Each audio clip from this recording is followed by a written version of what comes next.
আরে তাম দুনিয়ার মোট 4 জন লোক রাজত্ব করলো। এর ভিতরে 2 জন মুসলমান, 2 জন অন্য জাতি। 2 জন মুসলমানের ভিতরে একজন বাদশা সিকান্দার বা ইস্কান্দার বাদশা। তিনি ইন্তেকালের আগে ওসিয়াত করলো যে আমার ইন্তেকালের পরে গোসল করাইয়া কাপড় পরাইয়া খাটের ভিতরে উঠাইয়া 2 হাত একটু বাহিরে রাইখা শহর ঘুরাইয়া তারপর আমাকে দাফন কইরো। তিনি দুনিয়ার থেকে বিদায় হওয়ার পরে গোসল করাইয়া কাপড় পরাইয়া খাটের ভিতরে উঠাইয়া হাত 2টা বাহিরে রেখা শহর ঘুরায়। যারা বোঝে না তারা বলে দেখছো বাদশা আজীবন আমাদের থেকে খাজনা এবং ট্যাক্স নিল, এখন মরার পরেও কেমন হাত পাইতে আছে, মনে হয় খাজনা এবং ট্যাক্স চায়। বিজ্ঞ আলেমরা বলে বোকারা তোমরা তো বোঝো না, বাদশা সিকান্দার ইন্তেকালের আগে ওসিয়াত করছিল মৌতের পরে হাত বাহিরে রেখে ঘুরাইয়া দাফন করার জন্য।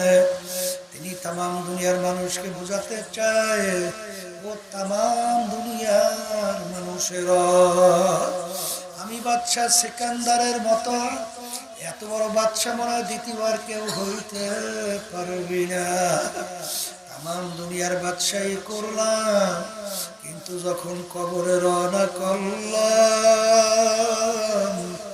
একেবারে 2টা খালি হাত নিয়ে কবরে রওনা করলাম, আর কিছুই নিতে পারলাম না। এ কবরের যাত্রীরা, আমার মালিক তোমাকে আমাকে দুনিয়া কেন পাঠাইলেন?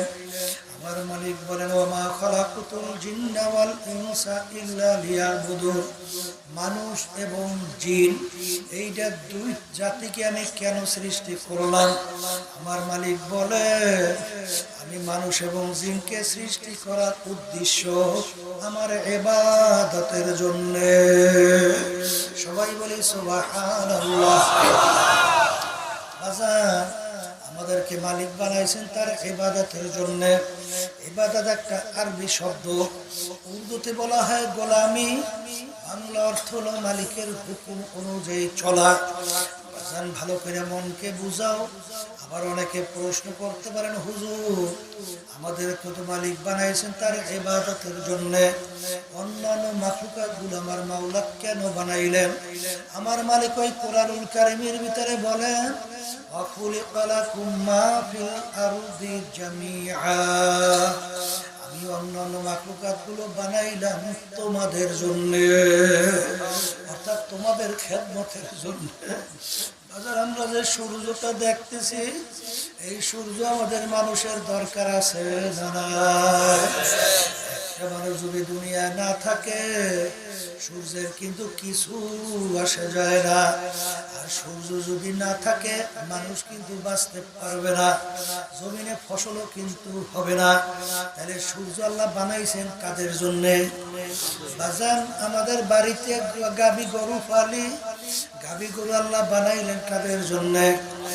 আরে দুধ পান করি, বাজান বাচ্চা হয়, গরুর বংশ বিস্তার লাভ করে।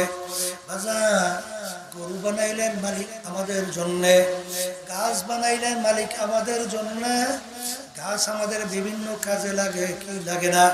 কিন্তু একটা মানুষ যদি দুনিয়া না থাকে গাছের কিন্তু কিছু আসে যায় না।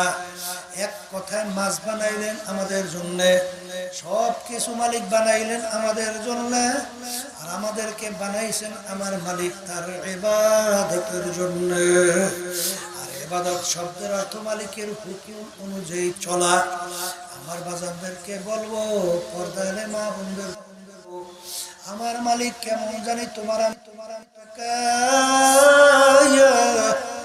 আমার মালিক ডাক দিয়া বলেন ইন্নাল ইনসানা লিরাব্বিহি লাকানুদ, মানুষ বড় নেমো খারাপ। আমি তোর বিচার চাইয়া চাইয়া দেখি